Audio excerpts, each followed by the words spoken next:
Welcome to the final round of the 29th Grand Arena season, and I'm playing against Valkatur.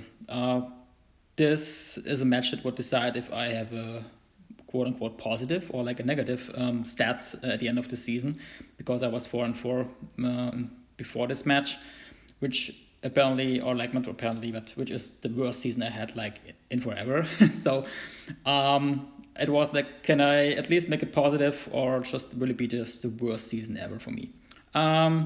And as you can see, there were only 2 hours left for the offensive runs, and my opponent didn't attack because I guess they were waiting for me what I would do.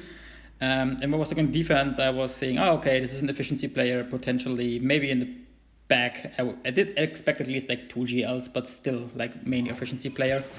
And so I thought, I guess I need to play efficient as well, which is not my strong suit, as you might know, or it used to be my strong suit back in the days. But now with Omicrons and Datacrons, and it's a bit different. Yeah. So I started a match off with Wampa solo against Aiden. Was quite weird to see Aiden there, because usually when you see that your opponent has like a Wampa with decent tenacity, you usually don't place that team unless you have like a Datacron with, let's say, tons of potency on it, which wasn't the case. And even if your opponent has Datacron with tenacity on it, then it's evened out. So yeah, but this is no shade on my opponent. I did the same. So sometimes you just like don't have enough, let's say, strong teams. I mean, there's still like, depending on the match goes down, there's still a risk of timing out, or potentially if the attacks don't line up well, you even lose that match depending on the offensive output of the Aiden team. Yeah, so I guess sometimes you just like hope for good RNG on your side, or bad RNG on the opponent's side, or bad stats, or whatever. Yeah, as you can see, I sped this up because it took some time to get through the Stormtrooper. Not because it was beefy, but because the timing was always bad. Like you can see, whenever he was down, revived, and then there was an AoE, so Aiden died, then G had her buffs available again, and then, ugh. I have to go through this. Why? Yeah, but in the end, it wasn't really like a problem. It's just like, take some time, and then Stormtrooper is gone, and then Aiden is gone as well. So, spoiler. Now she's gone. So, full banners, that was nice. Then the next match was a little bit like one, yeah, a little bit of a weird match. I thought about taking troopers in, but I didn't want to use troopers there. Not because I was scared of using troopers, but because I didn't have Malak available, which would have been an option, like Malak troopers. But yeah, then I just was going for Qui-Gon Jinn, and did the job as well. But unfortunately, I lost some banners there. And for an efficiency match, this is always bad. Talking about bad, this is a GAS team with a Datacron, which I believe had this... it was retribution, like you get like the damage that you do, or if you do the damage, you get like damage back on yourself, or I don't know, I forgot really. But I thought, yeah, maybe Maul can take this. And as you can see, there's an R9-5 and an R9 GAS as well, but no big problem, to be honest. For Maul, I think the problems mainly resulted then in not getting the other troopers out, so GAS will stand up, as you can see. I at least tried to get Daze, which didn't land. And so that's always a downside when you GAS can stand up and you have to go get him down twice with Maul. It depends, of course, but if there's Datacron involved, it can get dicey. So I was hoping to make him sit again with these attacks. Usually that should be enough, at least with this one.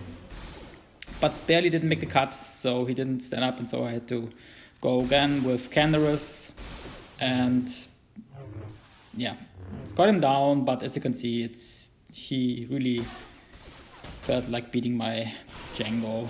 Unfortunately, my Django is quite beefy, all health modded, health primaries all around, but still quite good offense thanks to mod slicing.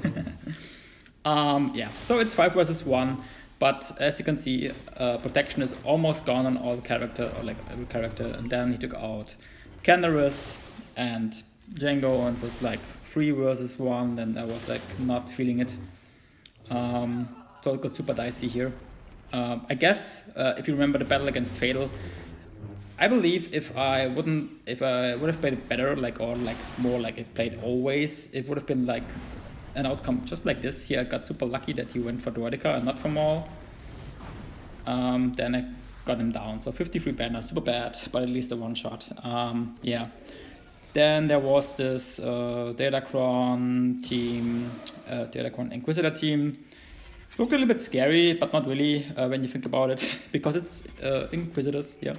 And you just take Bad Batch and yeah,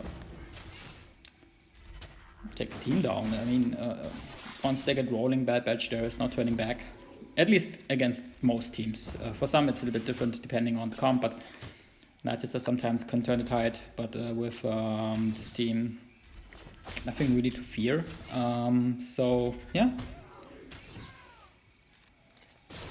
Easy enough counter, I'd say.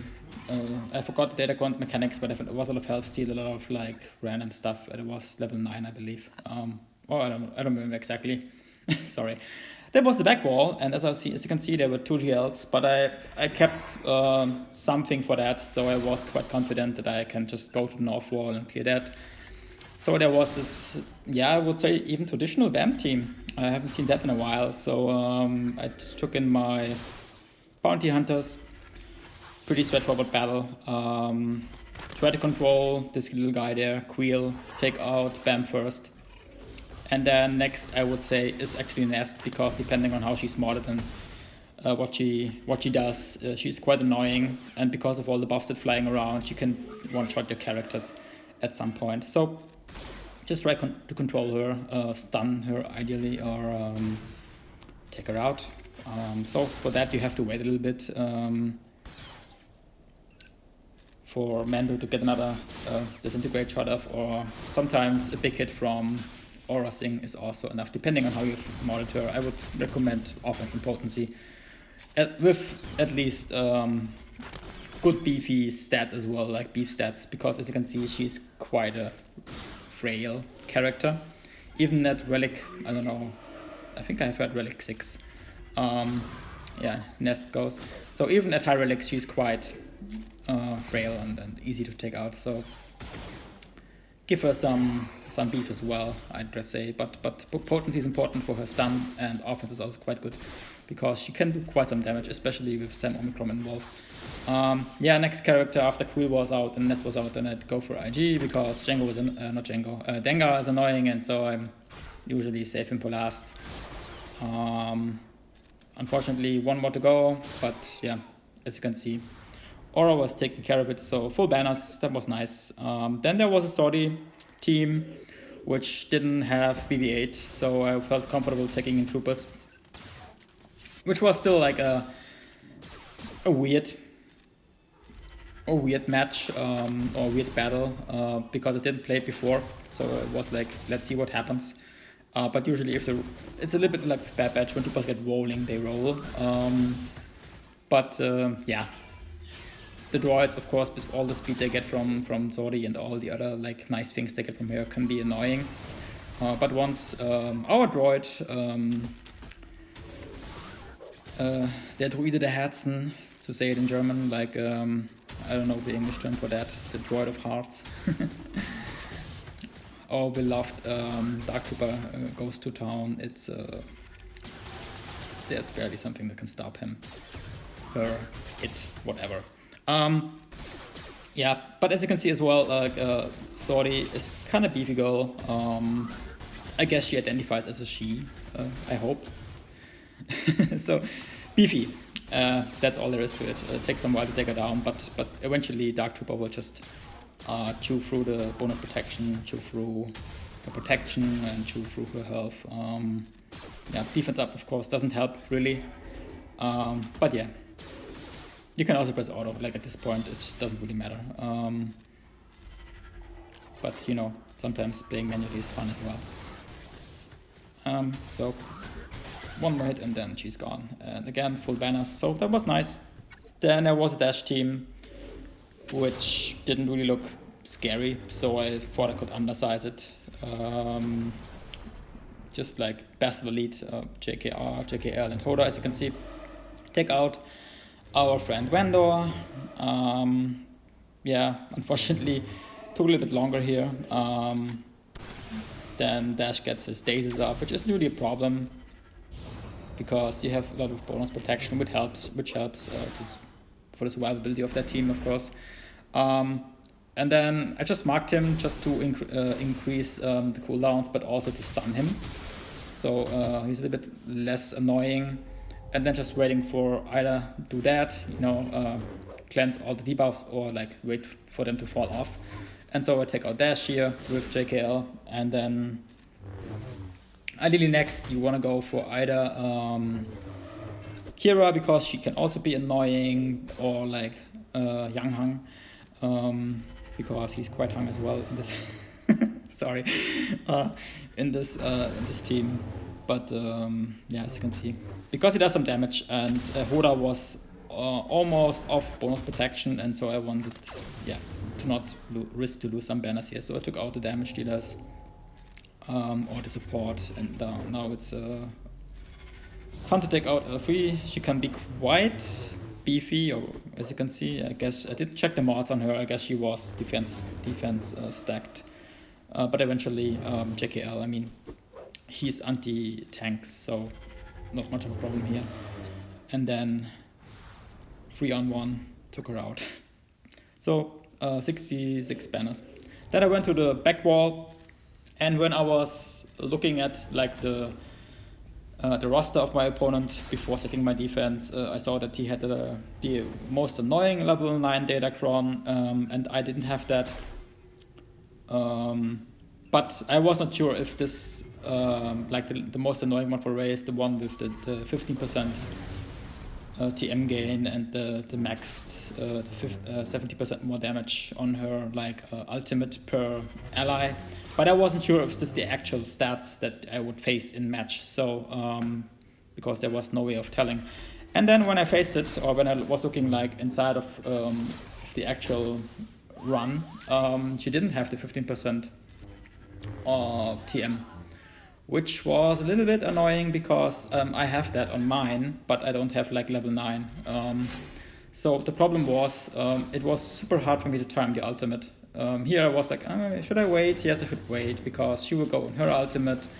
I mean, that's a given. You always wait for her to go in the ultimate, but I wasn't even sure if she goes in ultimate now, if I now should also go in ultimate or not. And I made a mistake and went, I guess I should do it. Went into ultimate.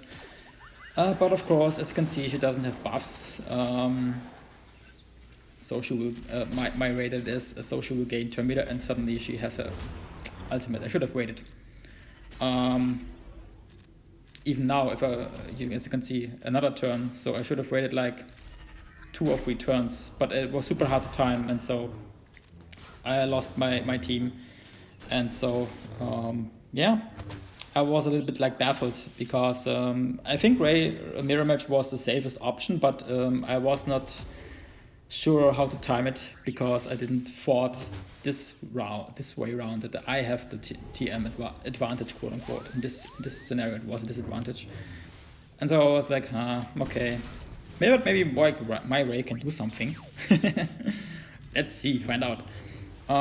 Yeah, here there was too much bonus protection involved, otherwise I could have taken out at least JTR. So I was waiting for her. She's an ult, she comes out, I'm an ult, nothing happens, so I come out of my ult, and I think I take out JTR here. That was his something. But then her ultimate, like her whirlwind pops, and my red health, almost took out Finn, but yeah, that was too much. Yeah, maybe I could have even taken it home, but yeah, was a bit unfortunate with that whirlwind. So then I went to the Lord Vader match and went for like this, yeah, standard option. I didn't feel using, as you have seen before, I already used spam, and I didn't feel like using my bounty hunters here at all. I didn't use spam, I used my bounty hunters like Sam and Bosk and Grief. I could have taken in here potentially, but I didn't want to risk it. I was like, okay, I guess this is efficiency match, so I need to make sure I get one shots, and so I wasn't sure if I want to take the risk here. That's why I'm using Kylo here. And potentially Kylo and Ward would have been enough. I've seen that usually, like a lot of my opponents, like in the history that I've already viewed, they've taken Kylo solo with Watt, which I used to do in the beginning when Lord Vader came out and this counter emerged. I also used to do that because when there was no Relic 9 Lord Vader, it wasn't a problem. Like as long as they're like the relics are on par, Kylo could always solo this, or like quote unquote solo with the help of Watt. If there was level 9 level and Relic 9, this is level 9 Datacron Relic 9, it's so annoying. Relic 9 Lord Vader, you usually could take in crew as a third, or Night Sisters, as you can see here. Yeah, but I'm degrading a bit, sorry for that. So as you can see, that I lost my support, and now it's just like 1 versus 4. And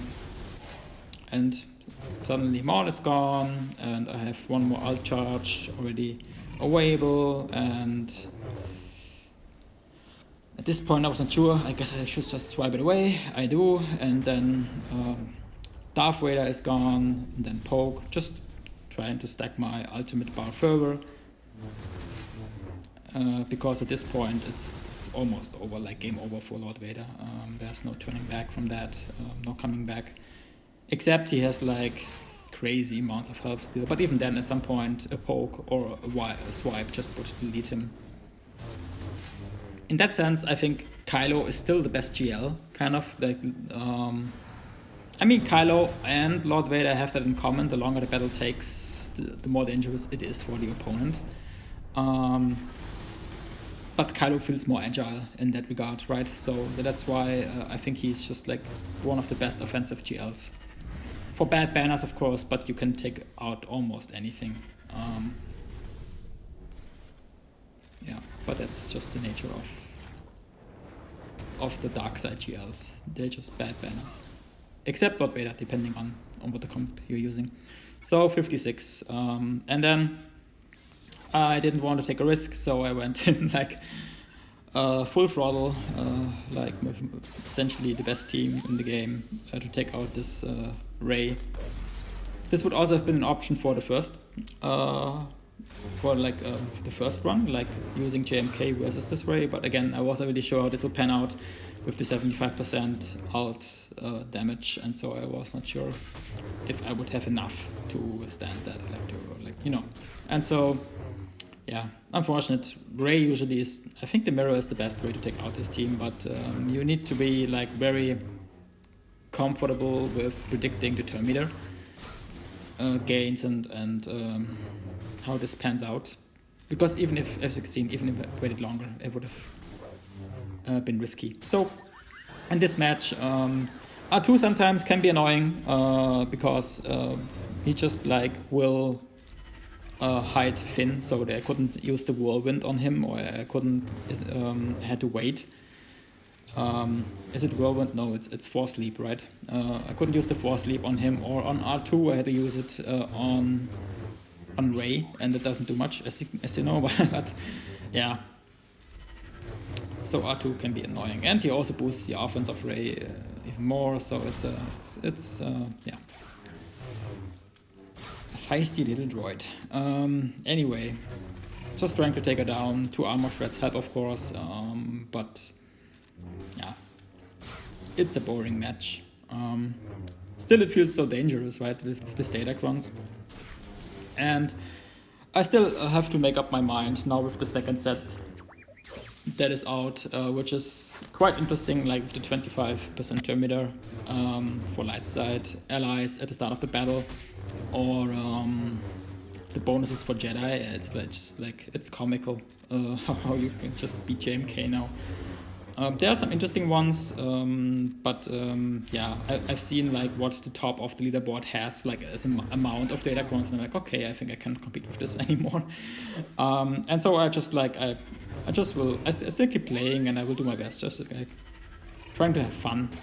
If it means I lose, then that's okay. I have made my peace with this. This game is just not the game anymore that I was used to like from 2 months ago. And yeah. So that was that. Eventually, no problem. Then there was still the Svetos with the Omicron, I think, even the Svetos team. And I felt like, yeah, let's use Starkiller. I still have him left. Why not using him? And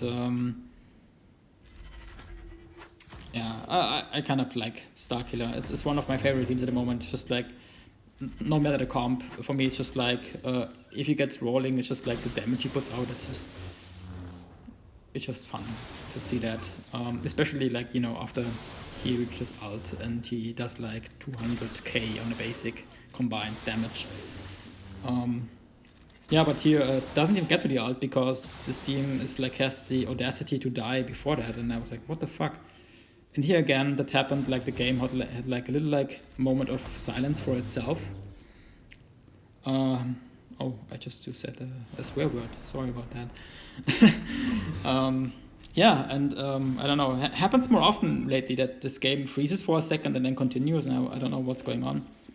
And okay, there's one match I forgot about. Sorry about that. The backball team, which is Treya. And I only had like leftover Sif left, so I was okay, I guess they would do the job. As long as I control Treya, Cyan, and Nihilus a bit, should be okay. Of course, Nihilus is the one you should control the most, or Treya. I mean, they all are dangerous, but in the end, I think Dark Raven, even though it's not a full Sith Empire team, is just too strong. Now with Deathmark, Treya is gone, no big problem. Now trying to get rid of this annoying fella called Sith Marauder, because he can do quite some damage, even though it's not Sith Empire. He's not in the Sith Empire lineup. Now fracturing Nihilus so he doesn't do any stupid things. Taking care of Cyan before he can get a second life. Again, controlling Nihilus.